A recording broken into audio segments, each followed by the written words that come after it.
Alright, hey guys, it's Kevin here, and I'm back with a tutorial. Most of my subscribers are probably not going to care about this video, and I'm going to warn you it's going to be an extremely long video. So, if you don't care about flash animating, that's fine. You can just close this video now. But for those of you who do care and want to see how I animate, this is how I do it. And it is going to be a really long video. I figured there's no point cutting it up into parts. I might as well just do it all one long video. Basically, what I'm going to show you how to do is this. Just a simple stick figure walking, or I guess running. And that's about it. It's going to be a long video because I'm going to show you pretty much every step, everything from setting it up to animating it, and then exporting it, and then uploading it to YouTube. So obviously you can upload it to other sites if you don't want to put it into like a video format, but I'm going to show you how to upload it to YouTube. So just to start off, when you open up Flash, it should look something like this. I'm using CS5, but really any version will work because all you're really going to need to do is use the line tool and the layers, which I'm pretty sure is available in any version of Flash. So for this, you're gonna, in this middle column here where it says create new, you're gonna use ActionScript 3.0. If for whatever reason you have an older version, 2.0 works fine too. ActionScript, we're not even gonna use ActionScript for this, it's just animating, but either one will work. So yours layout might look kind of different compared to this. I used up here the animator preset. There's obviously like a bunch of different ones you can switch around to. This is just the one I kind of learned on and the one I got used to, so this is what I use. And obviously, like, you can switch it up if you want to put like your library there or your scenes down there. If somehow you wanted to animate like this, you could if you wanted to. But yeah, for me, I'm just gonna use the animator preset. You use whatever the heck you feel most comfortable with. So the reason why I'm kind of doing this tutorial is I did one like over a year ago, but it was kind of like poor quality. I had like a bad mic and I had like background music and stuff. So it's kind of like an updated version, and it has a lot more content in it. Alright, so before we even start, you're going to want to save it. So just go up to File and then Save As. And then save it as wherever you want and whatever you want to call it. Let's call it Flash Tutorial. And now anytime during this, you can just hit Control S and it will automatically save it to where you've already saved it. So whenever you're kind of finished doing anything, just hit Control S and it'll save it. So to start off kind of setting it up, once again your screen may not look like this, like grid and everything. So before we even start, right click and go to Document Properties. These are the dimensions I use. I usually do 1280 by 720, which that's a 16 by 9 aspect ratio, and it'll fit to, like, most HD monitors now are 16 by 9. The YouTube video size is 16 by 9. Most things now are 16 by 9, and I usually use a kind of like 720 because it's kind of bigger and you can always scale down. It's a lot easier to scale something down after you've created it than create something and try and scale it up because it's going to lose quality. Background color, I just use white. Obviously for rulers, I don't really use them that much, but I usually use pixels. And frame rate, we're going to use 24. Way back when I started, I used 12 just because the less frame rate you use, the less frames you're going to have to draw or whatever. So it's easier to animate with a lower frame rate, but it's gonna look a lot smoother if it's a higher frame rate. Usually I never go above 30. Like, I've animated a couple videos at 30, but I find if you go over 30 frames per second, it's usually just too much work for like barely any payoff. So try and stick around 24 is usually what I stay at. For the grid, if you want the grid, I know I use it a lot. It's Control, Alt, and G. This will show up and you can turn on and off grid. 10 pixels. I usually do 10 by 10, that's fine. Snap and grid, I turn that on and off. Later I'll show you. And color, I just use gray. And also, I should have mentioned, you can click here to save default. So every time you open up Flash, that'll save the default. And you can also do that in here, make default. So you can set up your dimensions and your frame rate and then go make default. And every time you open a new Flash document, that's what the word I was looking for, it'll open automatically to this. Alright, so now that we set up like the document and everything, and also before I continue, you can animate at whatever FPS you feel comfortable with, and it might take you a little while to kind of figure out what you prefer. Like, do a couple tests to kind of see the difference between like the choppiness and smoothness and how many more frames you're gonna have to animate. So now, like I said, I use the snapping to grid, but instead of hitting Control-G every time, you can just right click and then go down to snapping and go snap to grid. So right now I'm gonna turn that on just because it's useful for when you're setting up your stick figure. So the first tool we use is the line tool up here, which either you can just go up and click it, or you can just hit the N key, and that you can draw lines with this, obviously. And also Control Z, if you accidentally mess up, you can hit Control Z to undo it.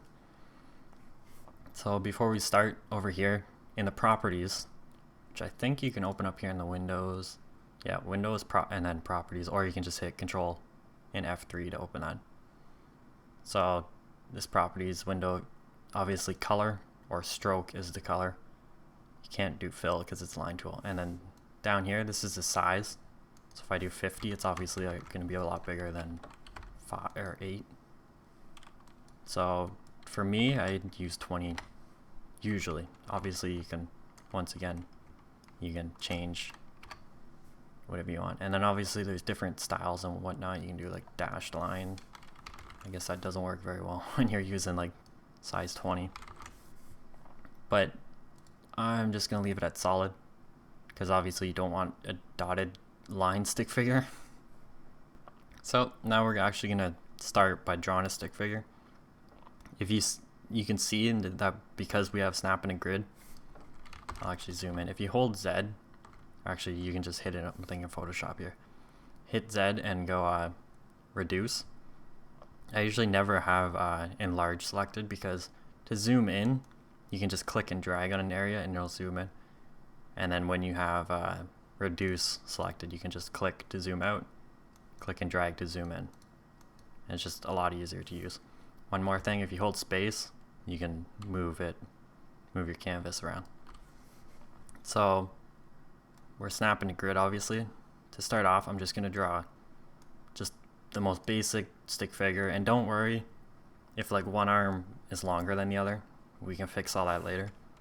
You can also hold Control after you draw the line to change it. But like I said, it doesn't matter if one arm's longer or shorter or whatever, as long as it has like a basic body and 4 limbs. So now we're going to move on to creating the head. Up here in the timeline, which again I think you can open in the window, yep. Either window and then down to timeline, or Control Alt T will open up the timeline. What we're going to do is add a new layer. So either you can click this little new layer button, or you can right click the current layer and go insert layer. So now you can see that's layer 1, that's layer 2. And let me just move this timeline over. You can see this layer is completely white while this one's gray. That's because there's something on this layer when this layer is empty. That's why that's white. Just gonna remove that.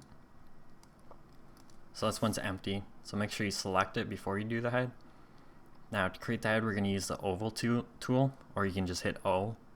But up here, it might show an oval for you, or it might show a rectangle. If it shows a rectangle, click and hold, and you'll see the oval tools right there. So either you can just hit O or click and hold to select that. And that goes for any of these tools with like the little down arrow beside it. If you click and hold, it'll bring up more options for that tool. But select your oval tool. And now again, over here in the properties, this time we don't want a stroke or a stroke color, because if we create a circle, you can see that is the actual circle, and that's the stroke. We don't want that stroke. So I'm just gonna undo that. So to get rid of the stroke, click stroke fill color there, and right here, this little cross, click that, and now when we create it, there's the actual circle and no line. We don't want that extra line because it's gonna make the circle look bigger than it actually is. And then obviously the color is the same as the color of your stick figure. So when you're creating a head, you just click and drag, or creating a circle, you just click and drag. And you can see it doesn't really keep a perfect circle, so if you hold shift, it'll make sure that that circle's perfect no matter where you have your mouse. So just create a simple circle holding shift. It doesn't really matter the size or the place, like you don't have to have it over his head. You can just create it over here for now.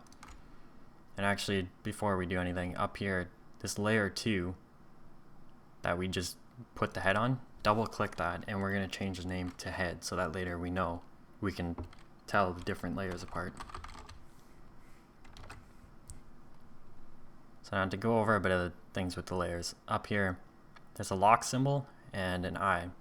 If you click the dot under the eye, it'll actually make that layer hidden or unhidden once you click it.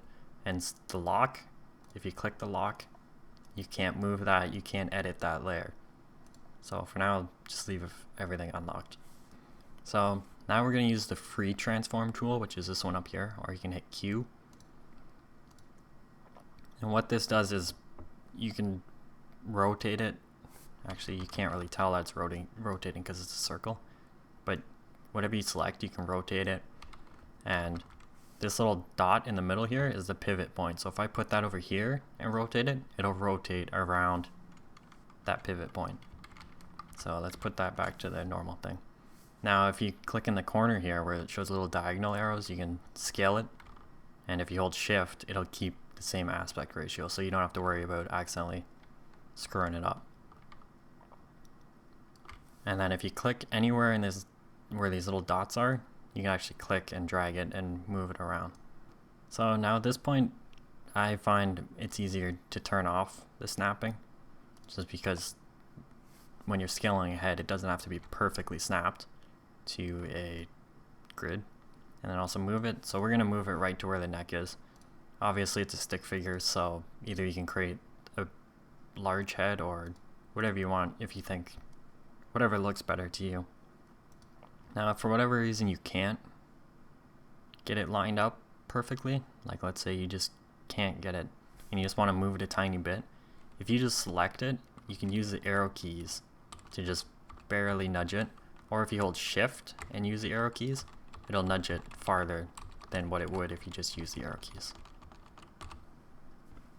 So once you get it in a spot where you think it looks alright, we're actually going to go up here and hit that lock beside the head layer, because we don't want to accidentally move that when we're playing with the body down here.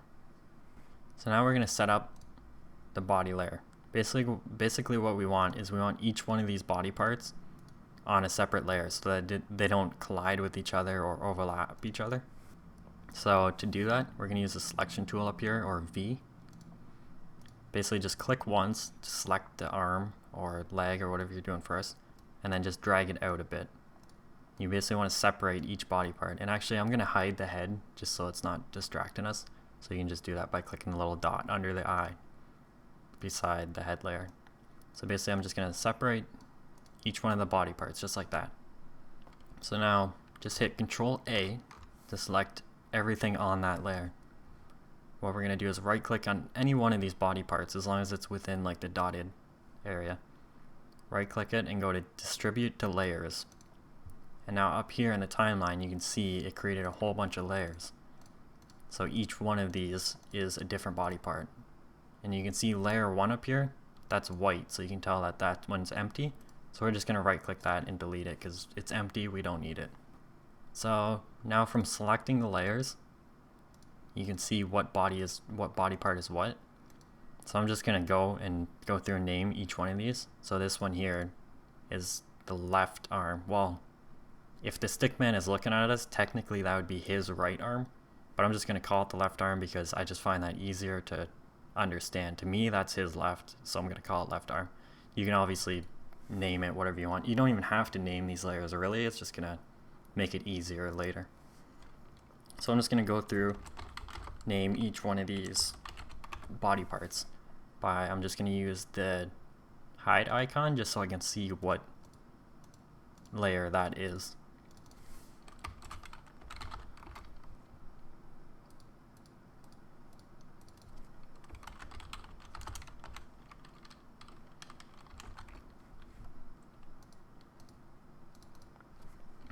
It's right arm, whoops. And that's the right leg.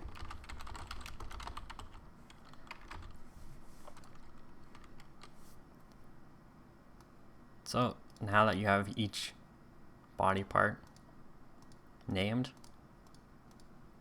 and it's on a different layer, so you don't have to worry about it overlapping, we're going to go and connect all these body parts back. So either you can use the arrow keys and shift to move them back, or you can just drag them into spot. And actually, see, if you click the end, it'll do this, which you can basically move the ends around. You don't want to do that. It's easier if you just click once and then slide it into where you want it to connect. So that looks good, and we'll show the head and unlock it. So now at this point, your stickman's kind of set up. You can see that you can move the arms and legs, but obviously you don't want just this random arm. You obviously want like an elbow. So I'm just going to make this straight just so you can see, but here's his arm. We're going to put an elbow somewhere in the center, obviously. So make sure you have the selection tool and hold down Control and then click and drag, and that'll make an arm or an elbow. And you do that the same with the knees and the other arm. So now he has elbows and knees. So before we start animating, you obviously are wondering, well, nobody walks around with a perfectly straight back. So I'm just going to select each one of these, and to select his whole arm, see how if you click on it, it only selects one. Double click anywhere on his arm and it'll select the entire thing. I'm just going to move these arms back out for a second. I'll just move his head up a bit just so you can see. Now you can move his body around too, and obviously we want to put just a bit of an arch in his back. And once you think it's good, slide. Actually, I should mention this. You usually want the arms in front of the body. So up here in the layers, select that body one. You probably should just put the body at the back. So now you can see where the arm is over top of the body. And also, if you think the sizing's different, like maybe you think his body's too tall, this is the time to kind of change it and mess around with it. Because right here you can change the size or anything really. Because it's easier to change like the size of the body now than it is later when you're trying to animate it. So let's just put all these pieces back. So I'm just gonna kind of set him up to a point where it's like he's about to start running. So this is where you just kind of, you're pretty much ready to animate at this point. If you know any basics of animating, you could probably just continue by yourself, but just next you're just gonna set him up so he's ready to start running. This is why I like the grid, because you can see that both his legs, if there was a ground along this line right here, you could see that both his legs are lined up. Without the grid, you might have one leg longer than the other and you wouldn't really be able to tell too much. So now we kind of have a stick figure who's standing in a stance, and he kind of looks like he's ready to start running. And that's my Skype. Give me a second. Alright, so now that we're ready to animate, I'm just going to hold space to drag Well, I'm going to select him first and then hold space to drag the canvas down. We're going to drag him down to close to the bottom of the area. And up here, I'm going to lock all these layers just so I don't accidentally edit him. And then right click and insert layer. Now this layer should go at the very bottom because this is just going to be like the background or like the floor. So I'm actually just going to double click that and rename it background. And now here's where we can use that rectangle tool. And I'm actually going to turn snapping to grid back on just so that it's a perfectly flat floor. And to do that, if you don't remember, you right click, go to snapping, snap to grid. So for this, I'm going to use, let's say, a gray floor. So I'm just going to select this one right here. And then I'm going to hit Z to get my magnifying glass and zoom out a bit just so I can see the whole canvas. Go back over the rectangle. And that looks good. And don't worry, if you go off the canvas, like all this area out here, that's off the canvas, don't worry about that. That won't show up when you export the video. Everything outside of this canvas, if you draw anything out here, well actually that would because it's inside the canvas. But if you take something and draw something out here, it won't show up in the canvas or in the final render or export, whatever you want to call it. So now that we have this ground, and actually I'm going to change that to a different color or a darker color. So you can either just select it and then change the color over here, or you can use the paint bucket and then select the color. So I'm just going to change it a bit darker just so it's a little easier to see because it's kind of blending in with the background there. So now up here you can hit this to lock all or unlock all. I'm going to unlock all and then only lock the background because I'm going to be animating the stick figure but not the background. So now I'm going to hit Z again. You can click and drag to zoom in and space if you need to move around. So now to go over the timeline a bit, this is basically where all the frames are going to be. So the background, everything right now is only one frame.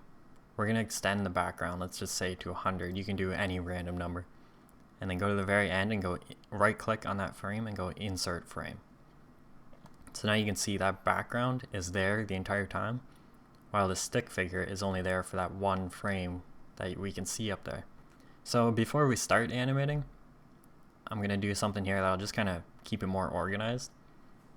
I'm going to right click up here and go insert folder. And then I'm just going to double click that and name it like stick figure or guy or whatever you want, but I'm just going to call it stick figure. Now I'm going to click head and then hold shift and click body, and that'll select the entire all the parts of the stick figure, but make sure the background is not selected. So click and drag those, and we're going to put all these into that folder. So you can see that little black line there. When you move it under the folder, it actually pops out a bit, so it's showing that it's going into that folder. So now all the parts of that stick figure are inside this folder, and you can just click this little arrow and it'll hide all those parts, or you can click it again and it'll open them all. So that's kind of just an easy way. If you have multiple stick figures, you can kind of keep it all of one person in one folder, and then if you have multiple layers from background, you can create another folder for that. So now that we're ready to start animating, you want to go up to here inside this folder, all the layers of the stick figure, you want to click and drag, and then once you have them all highlighted, right click and go insert keyframe. Make sure it's not insert frame because that won't work, and if you insert blank keyframe, that'll delete everything in that frame. So you don't want to do either one of those. You want to go insert keyframe, and now you can see there he is. Now he's on both first keyframe or first frame and second frame. So now what you can do is go to the second frame and just adjust him a little. I'm going to highlight him completely and just use the arrow keys to move him a little bit. And now right here under the timeline there's this thing called onion skin. If you turn that on, you can see here that little shadow there, that's where he was last keyframe. So if I move back, that's where he was, and it shows where he's going to be next. So that onion skin kind of shows you what's happened last and what's going to happen next. So that just comes in handy later. So obviously you don't want him just sliding, because right now all he does is slide a few pixels forward. You want him to actually step. So this is where you start animating pretty much every part of the body. So I'm just, oh sorry, I still got snapping to grid off. You want to turn that off. So you obviously want his foot, his front foot should stay where it started. It started right there, it should kind of stay, like obviously he's going to do a bit of a step, but his back foot is going to be the one lifting off the ground and starting to move forward. And then his arms, whenever you walk, your arms sway a bit. So I'm just going to make this arm sway forward a bit, this arm sway backwards a bit. Now if you wanted to get really detailed, you could actually go in and animate the body and head so it's like bobbing up and down. But obviously that's going to take a lot more time, but it's going to come out looking a lot better. For this, I'm just going to quickly show you how to animate pretty much. So I'm just going to show simple walking or running. So now if you get kind of tired of having to highlight and select every single layer and then right click and insert keyframe, you can actually minus this little folder here and just click on the next keyframe and hit F6, and that'll automatically put a new keyframe there. So now I'm just going to move him a little bit more. Now obviously he's going to slowly build up momentum. You don't want him going from a dead stop to like a full sprint, and you don't want him going like from a dead or full sprint to a dead stop. So you want him to slowly build up some momentum instead of just going, like I said, from a dead stop to a full sprint or vice versa. So once again, you want to keep his front foot pretty much in the same spot. You don't want it sliding around on the ground. So use that onion skin to kind of see. And that's another thing. Down on the keyboard, if you hit the comma or the period, it'll step forward and backwards in the keyframe. And also, I think you can hold, yeah, if you hold shift and scroll the mouse wheel, it'll do the same thing. So far we have him doing a little bit of a step. We want to go to the last keyframe here, so move his other body parts. So this leg's still coming forward. His arms are moving in still. Now go to the next frame, F6, move him forward a bit more. So now he's starting to build up momentum. So now that we have a couple of keyframes up here, I'm going to show you this onion skin a little bit more.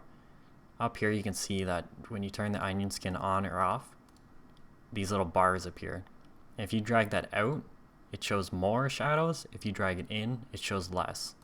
So it's kind of just, you can see farther back in time or not as far back in time. And that goes same with the one on the front. You can see a little bit in the future or far in the future. So I'm just going to put that back to normal. And obviously down here there's different onion skins. Like you can do the line onion skin. I find that's harder to see, especially since they're all light colors. You can change these colors right here are what color it's going to be when it shows the lines. So you can go right click, property, this is kind of just extra stuff, and then you could change that, let's say, to black. So now you can see his arms in that line onion skin are all black. Like I said, I barely ever use this onion skin. It's just kind of something, maybe you like it better. I like the shadow one better. And then this one's to edit multiple frames. You gotta be careful playing with this because look at it's lagging up my computer. Because it basically shows every frame in full exactly how it shows up. So it's basically trying to load like all these frames at once and all these layers at once. Alright, so Flash actually crashed there, so that's a really good reason why you should always save. So yeah, once again, Control S is just a quick save. I usually do that like anytime I finish doing any sort of like little animation or really anything. You can't save too often, so just hit Control S every once in a while and that'll help out in the long run. So while it crashed, I figured I might as well go ahead and do a bit of animation because I'm sure you don't want to sit here and see me do all of this. But I haven't finished it. I'm just going to finish off by making him do maybe one or two more steps and then coming to an end. just so you can kind of see how I do it. But this is what this last edit multiple frames does.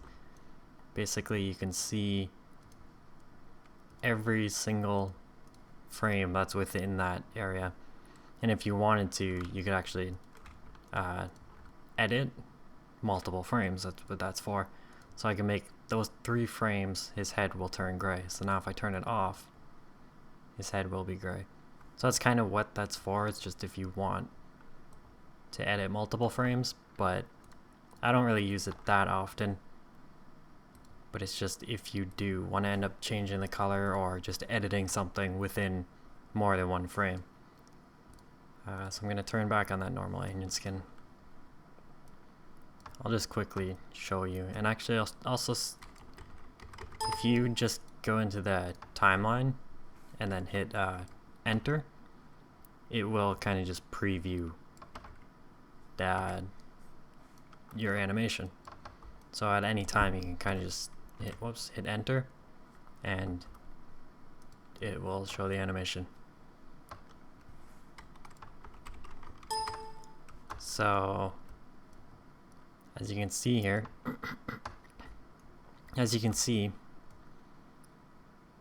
just like we were doing before, I'll actually go to the very beginning.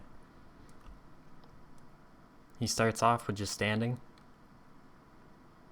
Then he starts to kind of push off with the back leg, and the front leg is staying in the same spot for now, and his arms are kind of moving out and then about to sway in. So now right here you can see his back leg is now switching over to his front leg, and now what is now his back leg, this one back here, is kind of pushing off, and then it basically just restarts, and now his front one stays in spot and his back one moves, and basically just keeps repeating. And during that, so does his arms. His arms keep swinging. Turn this off, turn onion skin off so you can see clear. As he's going, his arms are swaying, and each time he takes a step, once his front foot touches the ground, it kind of stays there until it becomes his back foot, and then pushes off. And then you basically just repeat that over and over again until he gets to wherever you want him to be. So just remember, anytime you want to animate pretty much anything, just think about how it works. Like, think about how you would take a step, think about how you'd run. Sometimes even helps if you like actually act it out, or even sometimes I've looked up videos like on YouTube about like how somebody does a backflip or something, so that way it's easier to animate when you can actually see how it works. So always just think about how you do it and then try and animate it. So now I'm just gonna go to the end where I left off. Well, you guys didn't see me animate up to here, but where I did the last frame. I'll just kind of show you how I do it. So now I'll just add in a new keyframe, and now I'll move him ahead. Let's just hold shift and hit right, let's say 5 times. So once again, this leg's staying in spot.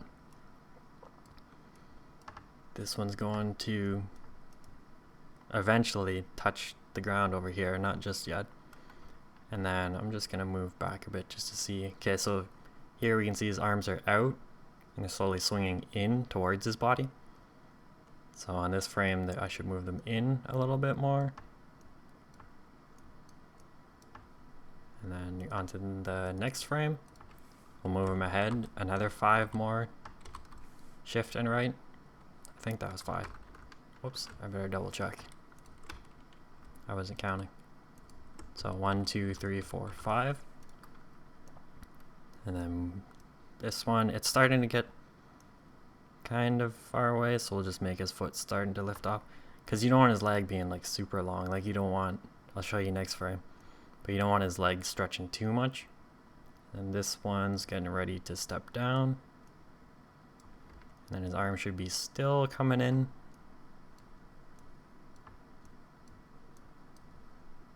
So now next frame. Another 5 more spaces ahead. So obviously you still wouldn't want his leg being on the ground, because that's just, you're stretching his leg too much. So at this point, this leg should be coming off the ground, and starting to move forward, just as this one's going onto the ground. And now that his arms have made it all the way to the center, they're going to start moving out again. And it's basically just his left arm used to be on the front, but now his left arm's in the back. So I'll just keep continuing. Once again, you want it 1, 2, 3, 4, 5.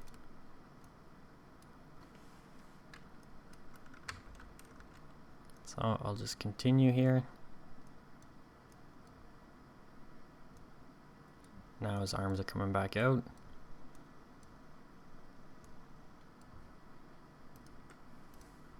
Oops. 1, 2, 3, 4, 5.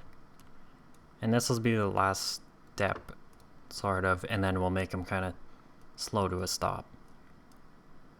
So we don't want his arms going all the way out, like back here. You can see they come out pretty far, like all the way out to there. Since this is going to be, he's slowing down at this point, we don't want him to come out that far. So we'll just move them out a bit, not too far. And now we can start slowing them down. Instead of doing 1, 2, 3, 4, 5, we'll only do 4 this time. And then just get his leg. And his arms, once again, you don't want them moving too far out. 1, 2, 3, 4. And this leg's going to start touching down. And you may even want to just move them in a little bit more too, depending on how it looks. Now let's only do 3, let's say. Just kind of see it.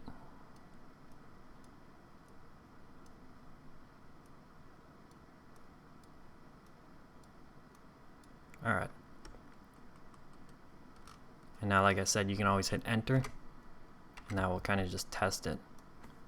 So it's so now at the end of his run, he kind of just disappears because there's no more frames.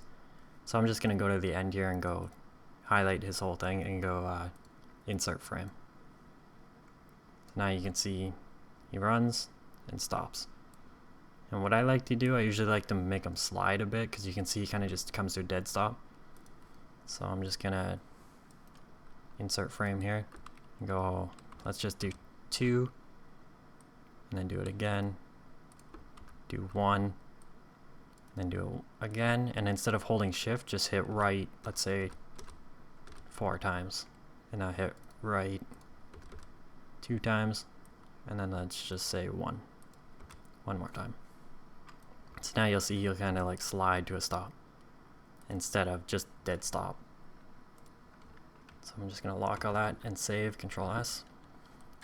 Let's go back out to 100%. Let's just preview this. I'll move it down so that control thing doesn't get in the way. Turn off onion skin. And there you go. A really simple walk. I guess it's kind of running. It's not really a fast run. Whatever, really basic animation. And I'm actually going to trim that a bit. The ending's a bit too long. We'll trim it at like 80 frames. So highlight all those frames, even the background this time. Right click and go remove, and that'll get rid of all those. And actually what I'm going to do is I'm going to make a bit of a pause at the start. So what you do is highlight all the frames, including the background again. Just hit F5 a couple times. That'll insert a couple frames. So let's just do it. That's good. So now there's a bit of a pause, and then a run, and then a pause. So save that. And now to completely preview that, and I'll actually export it for you too, is hit Control and Enter. And I'll export the movie and preview it. So there you go. And when you do that, hit that Control Enter. It will actually export it. You can see here, wherever your FLA file, this file is what I have open here, this Flash tutorial. When you hit Control Enter, it'll create this .swf file, and this is the actual animation file. So if I open that, that's what you get. So now with this SWF file, you could upload it to like DeviantArt or SWF up or anything that accepts those SWF files. But for YouTube, you can't use that file. You need to convert it to some sort of video file. So this is what I use. I don't even know how to pronounce it, to be honest, but it's just iWiSoft, and it basically converts SWF files to a video format. I think the full version costs about $50. If you use a trial version, I think it adds a watermark to your video, so that's something to think about. There are free SWF converters out there, but personally, I just haven't found any that work as well as I want them to, so I just got this one. Like I said, I'm pretty sure it's about $50. So anyways, what you're going to do here is you're just going to open that SWF file, which is on my desktop here, a Flash tutorial. And now in here you can kind of preview it and everything. You can play it and stop and everything. So down here you have interactive mode or automatic. I usually always use automatic. Interactive is if you want basically to pause it and play it while you're capturing it, but I'm just going to use automatic because it just does the whole thing. So once you have automatic, you have everything set. I guess I'll show you settings. So in settings you have where it's going to save to. I'm just going to save it to the desktop. The type of file, I use AVI. This is just a profile. I use Xvid, which is a codec you can download for free. And I should mention, everything I mention will have, every program and everything, there will be links in the description to this flash converter, this codec, pretty much everything I mentioned. There will be a lot of links in the description for you guys to check it out. Video size, original is usually always fine. Pretty much everything you see here is fine. Xvid is really the only thing. You won't have Xvid unless you install that codec. And then audio, all that's fine. Watermark, that's if you want to add like your name or something, some sort of watermark. I usually don't bother with that. And capture settings, like I said, automatic. And general, that stuff's all fine. So those are the settings I use. And then once you're ready, like I said, automatic, and then just hit capture. It will play through it and then convert it. Obviously, since it's a short video, it does it pretty quickly. And now here's where it is, which is right there on my desktop. Just gonna close that, and then you can close this too. So now you have this file, which is the actual video file, which this you can upload to YouTube, which obviously you can see opens up in Windows Media Player.